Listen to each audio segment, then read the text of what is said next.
This is the Toy Dolls. 45 years of 45 RPM. Hello again, Olga. Good to see you. Good to see you, Ronan. We're revisiting Nelly the Elephant. Last time, or an earlier time, we talked about the 1982 version. And this time, we're in the 1984 and a different recording, which, as we'll see, proved much bigger. So for many fans across the world, maybe alongside Fino's, Nelly would be the song that they most readily identify the band with. It's now the 1984 version where the people inevitably are more familiar with because of its reach and its popularity. I was wondering what was behind the decision to do a new version, differently from the 1982 one. Right. Not how they differ, but what was why a new version? Well, we decided, we sold out the initial 5,000 copies of the first one, and we decided to stop there because we thought if we release it again at a later date and use a radio plugger, it possibly could be like a multi-million selling thing in much bigger. So we decided to record it again because we thought it needed that key change in it, and having the key change in it is an improvement in my eyes. But I mean, I prefer the original one because I prefer the speed. I think it's more pedestrian. It's just got more. It's just better. The first one, better for you. Yeah. One of the things I wanted to pick up on, actually, and this might be of interest to people who are songwriters and arrangers and wondering about, perhaps they have a demo version of their own song and they want to improve it for a proper recording. You know, one of the heads you wear must be that of the arranger. Yeah. Thinking about tempo, thinking about structure, repetition of a verse, bringing a solo in at a different time, key changes, that kind of thing. How do you feel about that, comparing the two versions now, the 82 and the 84? Well, it's ahead of a producer arranger, really. Like I said, I prefer the first one for the tempo, but I mean the second one, the one that was a hit, is a better arrangement, and it's got the key change in. I mean, that's the only real difference. It's got the key change in. We still kept it and everything. It's exactly the same, really.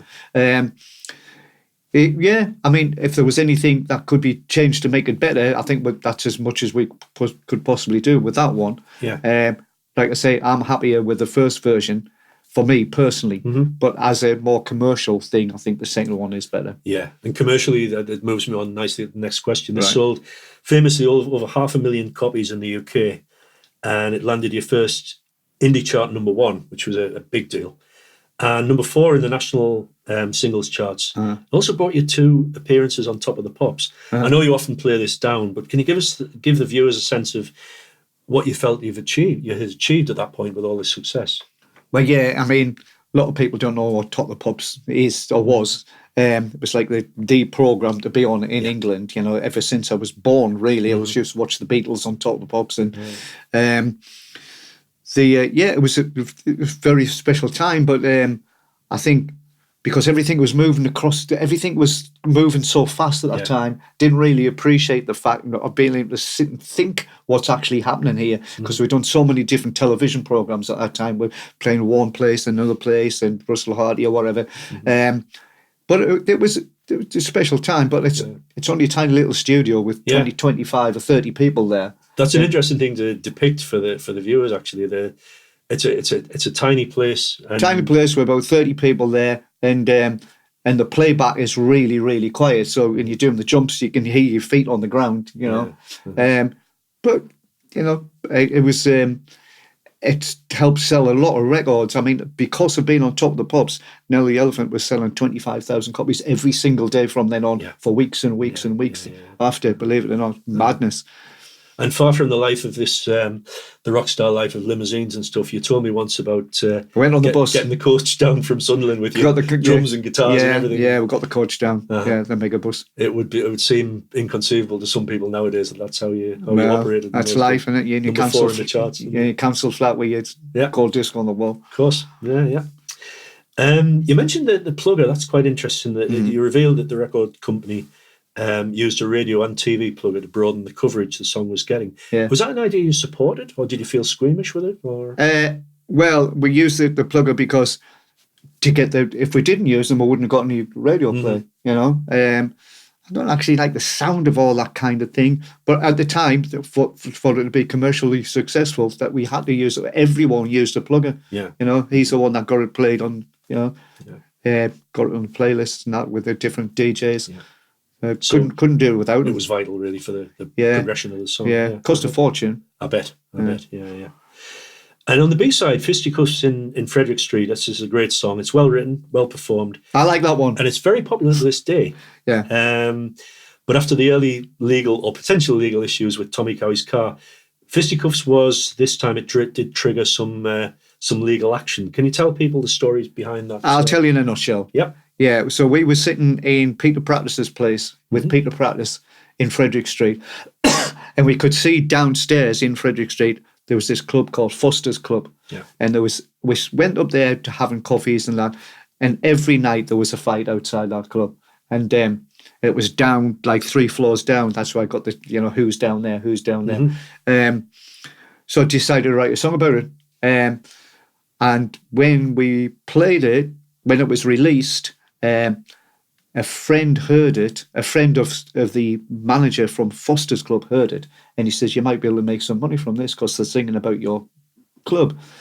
And they said, "Really?" So they went ahead with it, and they sued us, and they had to pay £10,000, and that was a lot of money, back in 1985, 1984 kind of time. That was it. Yeah. So you had to cough up the money. We had to cough up the money. Yeah. It's a lot of money 10 for grand. those days. Yeah. On a lighter note, that there's some great harmony, not harmony so much as backing vocals in there. Yeah. Do you often reflect on that? I don't know what you would call it, but sort of call and answer, I suppose. Unless you want your head kicking in. Yeah. Do you reflect fondly on those sorts of... Yeah. I mean, I think it's a really good song, that one. But, I'm blowing me on trumpet, but I think it is a good one. It's better than the A side anyway.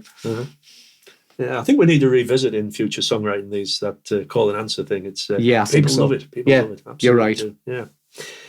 A final question on this version of Nelly, Olga. You once told me that even though Nelly was a monster success, it ended up turning the UK music press against you to a certain extent, and marked a kind of fall from grace in the UK. How do you feel about this now, 40 years after the event? Well, yeah, I mean, it really did bother us at the time because, I mean, we were already playing that Nelly the Elephant thing 3 or 4 years before it was a hit. Exactly. And those same people, said that actually bought it and were dancing along to it, said that we'd sold out. Yeah. We hadn't done anything different. It's just another 600,000 people who bought the record, Yeah, that's just the way it is. It's not only with us, it's happened with different bands. We did lose a lot of recognition, and still people call us the Nelly Men, the Nelly band, in England, But you must have to develop quite a thick skin to cope with music press critiques. Yeah, I'm kind of past that now because you can use like a bad review to your advantage anyway. Yeah, true. Yeah. You told me once about a time when you were supporting someone, and the press. I won't say who, but the press thought you actually played better than the headline band that day, and you can get all sorts of unexpected critiques like that. Yeah, and the English press is completely different to any other press. They're so cynical. It's like we released an album, the Absurdities album, and I think it was Metal Hammer, and it was the English version, and they gave it 1 star, saying it was this, "Here come the Nelly Men again," or something like. It was dreadful, and then. I was in the van touring Holland, and the merchandiser says, "Did you read the review in the Metal Hammer?" I says, "Yeah, it's got 1 star." He says, "No, it's got 5. It was the Dutch version, and says it was absolutely outstanding." Right. So there you go. It just shows you across the world, and it restores your faith a wee bit. If you see a review from Japan or from Spain or from wherever it happens to be.